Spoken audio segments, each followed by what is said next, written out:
നിന്നോട് ഞാൻ പറഞ്ഞല്ലേ ഇപ്പൊ വിളിക്കല്ലാന്ന്. സിജുവേട്ടൻ പോയിക്കില്ല. ശ്രുതി, ഞാൻ ഇറങ്ങുന്ന ലഞ്ച് റെഡി ആക്കില്ലേ? ആ വരുന്നു സിജുവേട്ടാ.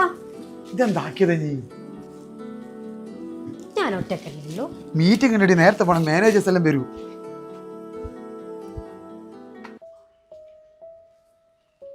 ഏട്ടാ വൈകിട്ട് നേരത്തെ പറഞ്ഞേ. പിന്നെ ഇനി അമ്മേനൊന്ന് വിളിക്കണേ. അമ്മ പരാതി പറയും ഇനി തീരെ വിളിക്കലാന്ന് പറഞ്ഞു. പിന്നെ അപ്പൊ ശരി എന്നാൽ. അമ്മേനെ വിളിക്കുന്നു.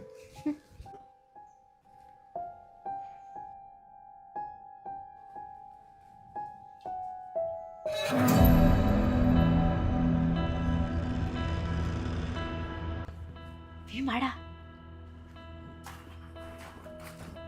വന്നോട്.